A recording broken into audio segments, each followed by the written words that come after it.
Yeah, the one thing, America's had a history with dealing with monopolies, whether it's been in steel or oil and gas.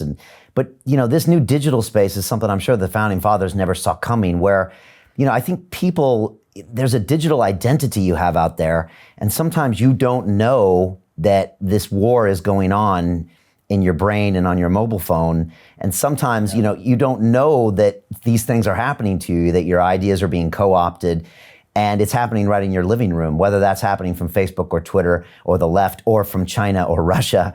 And so it's this weird kind of, it's like a weird warfare, almost like a weird guerrilla war or shadow war, where I don't know if even an individual knows it's happening to them. So it definitely seems like a tricky one to fight back against.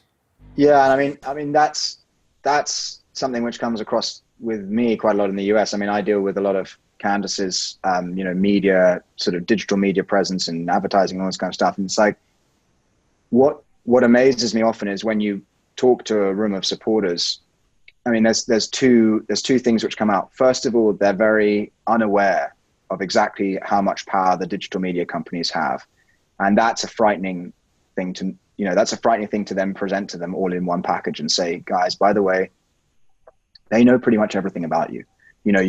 70% of your personality can be derived from your social media presence. That's a terrifying thing. Most of them have Facebook and Twitter, and they use it to keep up with old friends, and they think that's pretty harmless. Little do they know that, Facebook can track, basically when your dog needs to be taken to the vet. It's a terrifying amount of data which you input into those platforms and which they then take away and will sell to other people. So, I mean, that's the first step. Those people don't know what's going on.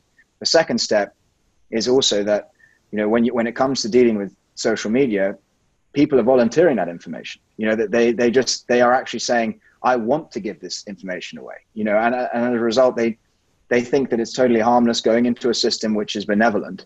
And of course, at the end of the day, actually, the social media giants are then dictating what will and won't be fed back to kind of the political campaigns, the political machines, what adverts you're going to see, how many times a pop-up button is going to appear saying, support this candidate, don't support this candidate, this person's evil, here's some news you may not have seen.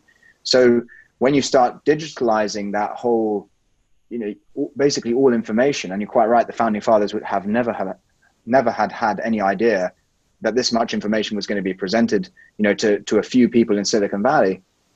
At the end of the day, it's a terrifying monopoly of information. And you never had a monopoly of information before. You've had a monopoly of, as you said, steel, you've had a monopoly of oil and gas, and those are resources that everyone has to consume, which is why it's very easy for the government to come in and say, we're going to break up this monopoly. When it's a monopoly of information, it's such a quagmire you end up in, because you then say, well, how is information, when do you have too much information? When do you have too little information? Where does the line get drawn with information? It's not like I'm producing a million barrels of oil a day. That's too much. It's, I actually know 85% of your personality.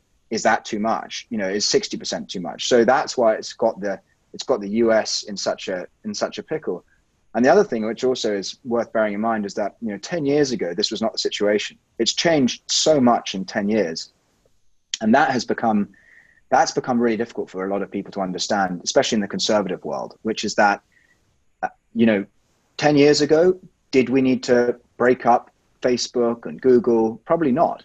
Because it was they didn't have as much power as they did, and so the fight was left absent. It was said, well, we just don't have as much concern about this. In time, they slowly gathered more information whilst they were left alone, until it kind of came to 2016 and 2017, and suddenly people said, whoa, hang on a sec. Now these people have got way too much information. And the trouble is, it's too late by that point, because once you realize they've got too much information, it's too late. And that's exactly where the conservative movement has found itself in the last 2 years, which is that we all woke up a little bit too late to this problem, and nobody took it on early enough.